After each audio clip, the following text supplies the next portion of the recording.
दोस्तों मैं हूं आदिल खान आजाद। आज है 12 जनवरी 2025। आप देख रहे हैं आजाद बोल इंडिया पर middle east morning news.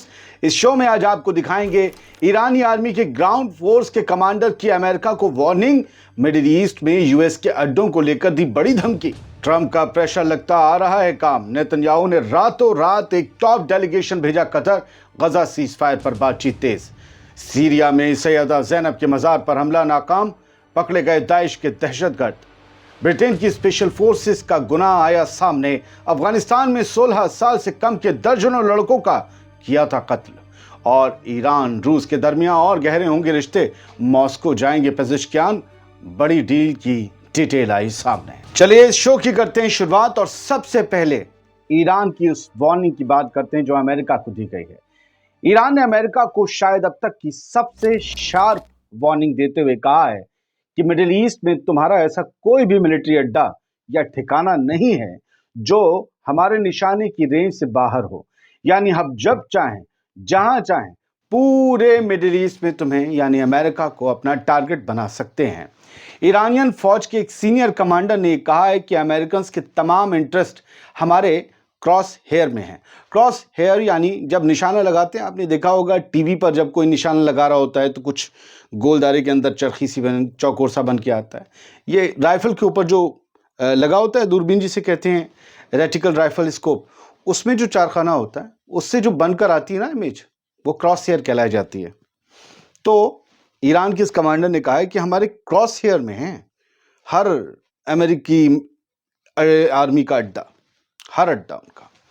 Iranian army के ग्राउंड फोर्स के commander brigadier general Kioumars Heydari ने शनिचर के रोज कहा कि दुश्मन ने ईरान के खिलाफ एक हाइब्रिड जंग शुरू की है और हमें हमेशा दुश्मन का सामना करने के लिए तैयार रहना चाहिए। ये वो अपनी फौज से कह रहे थे। उन्होंने कहा कि दुश्मन की साइकोलॉजिकल और हाइब्रिड जंग का मकसद है ओपिनियन पर हकमियत हासिल करना और जहनों को गैर कानूनी इंटरेस्ट की तरफ रखना। इसलिए दुश्मन के इस दखल को मैनेज करना और उससे डील करना हमारे एजेंडा में होना चाहिए। उन्होंने आगे कहा कि रीजन में ईरानियन आर्मी की ग्राउंड फोर्सेस के तमाम टैंक्स, हेलीकॉप्टर्स और ड्रोन्स पूरी तरह से कॉम्बैट तैयारी में हैं, यानी कभी भी बस हुक्म मिलेगा और ये सब अपने काम पर लग जाएंगे। और काम कैसे लेना, यू नो वेरी वेल। उन्होंने कहा कि इलाके में अमेरिकन के तमाम इंटरेस्ट हमारे क्रॉस हेयर में हैं और हमारे पास ऑपरेशनल कैपेबिलिटी मौजूद हैं, यानी तमाम सलाहियतें, कुव्वतें हमला करने की। यानी ईरान सीधा कह रहा है कि अमेरिका, हमसे दूर रहो तो अच्छा है, वरना हम तुम्हारे इतना करीब आएंगे कि खतरे की घंटियां डिंग डोंग डिंग बजने लगेंगी। बढ़ते हैं आगे, चलते हैं इजराइल। गजा की बात है। डोनाल्ड ट्रंप के डंडे का शायद असर देखने को मिल रहा है, शायद कुछ कमाल हुआ है।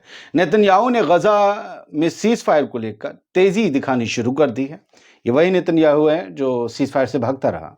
प्राइम मिनिस्टर बेंजामिन नेतन्याहू के दफ्तर ने शनिचर की रात को या शाम को ऐलान किया कि उन्होंने होस्टेज सीज फायर डील को फाइनलाइज करने के लिए हमास के साथ कतर में बातचीत में शामिल होने के लिए एक हाई लेवल डेलीगेशन भेजने का फैसला किया है। यह डेलीगेशन रवाना भी हो चुका है तेल अवीव से। जो टीम शनिचर की रात को रवाना हुई, जब इंडिया में लगभग सुबह होने के करीब पहुंच रहा था मामला, जो टीम रवाना हुई है कतर, उसमें मोसाद का चीफ डेविड बानिया, शिनबेद का डायरेक्टर रॉन बार, आईडीएफ की तरफ से होस्टेजेस की शिनाख्त करने वाले मेजर जनरल रिजर्व निर्जान ओलोन और नेतन्याहू का पॉलिटिकल एडवाइजर ओफिर फाल्क शामिल हैं। सोचिए कितनी इनके नाम और ओहदे बताने की क्या, मोसाद, शिनबेद का चीफ, नेतन्याहू का करीबी, ये सब इसलिए कि बड़े लेवल का मामला है। यह फैसला तब लिया गया जब नेतन्याहू ने चल रही होस्टेज बातचीत पर एक सिचुएशन असेसमेंट की। इस मीटिंग में उसके साथ defence minister Israel cuts, Israel के सिक्योरिटी चीफ्स और बाइडेन एडमिनिस्ट्रेशन और आने वाली ट्रंप एडमिनिस्ट्रेशन के ऑफिसर्स भी मौजूद थे। ट्रंप की हुकूमत नहीं आई है, लेकिन उसके ऑफिसर्स इजराइल आ गए हैं। नेतन्याहू इस फैसले से पहले ट्रंप के आने वाले US mid east envoy Steve Witkoff से जेरूसलम में मुलाकात करने पहुंचा था। शायद तभी नेतन्याहू को कुछ घुट्टी दी गई थी। अब देखना यह है कि क्या नेतन्याहू इस बार सीधे चलता है या बाइडेन की तरह ट्रंप को भी लटकाकर गजा में जंग जारी रखता है। लेकिन यह मुश्किल लग रहा है, क्योंकि बाइडेन ने उतनी सख्ती कभी नहीं दिखाई जितनी डोनाल्ड ट्रंप ने दिखाई, और जब ये बंदा हलफ उठा लेगा, सदर बन जाएगा अमेरिका का, तो मुश्किल और खड़ी करेगा। हालांकि इजराइल की तरफ उसकी नरमी रहेगी, लेकिन फिर भी वो चाह रहा है कि जंग खत्म हो जाए। कुछ खबरें हैं, जल्दी जल्दी ले लेते हैं, लेकिन मिडिल ईस्ट से पहले हम आपको खबरें दिखा दें लॉस एंजलिस की। बहुत से लोग कहते हैं आग की खबर नहीं दिखाई, जिसमें ना दिखाओ उसी में पूछ लेते हैं। तो हमने कहा कि आजकल लोगों को आग देखने में बड़ा इंटरेस्ट है, तो मैं बता देता हूं। लॉस एंजलिस में आग से जो रिलेटेड ताज़ा न्यूज़ हैं वो ये है कि इनमें 13 लोग लापता हैं। 11 लोगों की या 12 लोगों की मौत की तो डिक्लेरेशन हो चुकी है, 13 लोग लापता हैं। ये कहाँ हैं पता नहीं चल रहा है। 6 जगह आग फैली हुई है। आग 5वें दिन भी जारी रही। अब हमारे हिसाब से तो 6ठा दिन लग गया है, वहाँ 5वीं रात शायद चल रही हो, वहाँ भी अब लग जाएगा। 22 लोग गिरफ्तार किए गए हैं। ये अलग अलग मामलों में गिरफ्तार हुए हैं। कुछ आग के दौरान आपदा में अफसर तलाश रहे थे, कुछ और गड़बड़ियां कर रहे थे। लेकिन कमाल की बात यह है कि इसमें जेल में बंद 1000 कैदियों को भी आग बुझाने में लगाया गया है। 1000 कैदियों को फायर फाइटर्स की तरह यूज किया जा रहा है। आमतौर पर इमरजेंसी के दिनों में इन्हें $6.25 से $10.25 के बीच पे किया जाता है पर डे एक कैदी को। लेकिन जब बात फायर फाइटिंग की हो, जिसमें आग में और जान जाने का रिस्क होता है, तो इन्हें $1 पर डे एक्स्ट्रा मिलता है। ये उनकी जान की कीमत है। फिलहाल हम आपको बता दें कि 11 लोग मारे गए हैं। स्काई न्यूज़ के मुताबिक 1,53,000 लोगों को घर खाली करने के हुक्म दिए गए हैं, आदेश दिए गए हैं, और ये बताया गया है कि हवा में धुएं और राख की वजह से घर के अंदर लोगों से रहने को कहा गया है। जहां पर इवैक्यूएशन ऑर्डर्स नहीं दिए गए हैं वहां लोगों से कहा है घर में रहो, क्योंकि धुआं और राख तुम्हारी सांस की नली से होते हुए तुम्हारे फेफड़ों तक पहुंच जाएगा। CNN ने भी इस बारे में जो हेडलाइन दी है, बस वही पढ़ूंगा कि deadly Los Angeles wildfires. तो इसमें कहा गया है कि new evacuation orders as biggest blaze stretches east की तरफ अब ये आग बढ़ रही है और न्यू इवैक्यूएशन ऑर्डर जारी किए गए हैं बहुत से। ईरान और रशिया, इन लोगों के बीच एक स्ट्रैटेजिक डील होने वाली है, और कह रहे हैं कि दोनों को रीजनल सेटबैक्स हुए हैं, घाटे हुए हैं अपने अपने इलाकों में, और रूस को तो इधर भी हुआ है सीरिया में। इसलिए अब ये लोग स्ट्रैटेजिक डील करने जा रहे हैं। ये ईरान इंटरनेशनल में छपा है। ईरान इंटरनेशनल असल में आयतुल्लाह खामनेई साहब, IRGC और इस्लामिक रेवोल्यूशन के थोड़ा मुखालिफ माना जाता है। ये उनके ज़्यादा करीब है। जो इससे पहले एक हुकूमत थी जो ईरान में नाच गाना करवाती थी, मतलब वो वाला जो महंगे किस्म का नाच गाना, तो अब हर जगह हो रहा है, लेकिन महंगे किस्म का, एलीट किस्म का, जिनका तख्ता पलटा गया था, रज़ा शाह पहलवी, ये उनके करीब वेबसाइट मानी जाती है। खबर तो इनकी भी पढ़नी चाहिए। तो ये कह रहे हैं रीजनल सेटबैक लगे हुए हैं ईरान को और रूस को, अब दोनों करीब आ रहे हैं स्ट्रेटेजिक डील करने। अंदर जाकर देखो तो लफ्ज़बाजी के अलावा इस पूरे आर्टिकल में और कुछ नहीं है, सिवाय वो करने के, मजम्मतें करने के, लोगों के ओपिनियन लेने के। वो लोग नाराज हैं। अब इसमें एक्सक्लूसिव जो है वो इरना ने एक रिपोर्ट छापी इस सिलसिले में कि ईरान और रूस जो है उसमें म्यूचुअल टाइज होंगी दोनों की, ईरान और रूस की। और ये जो एनवॉय हैं जलाली साहब, इन्होंने एम्बेसडर टू रशिया हैं, मतलब रशिया में ईरान के एम्बेसडर, इन्होंने ये जानकारी दी। और ये जो मैं बस उतना बता दे रहा हूँ, जो चीज़ पर दोनों के बीच मुआहिदा होगा। 17 जनवरी को मसूद पेजेश्कियान, ईरान के सदर, रूस जा रहे हैं, पुतिन से मिलेंगे। तभी ये बायलैटरल टॉक्स होंगी और बायलैटरल डील्स भी होंगी।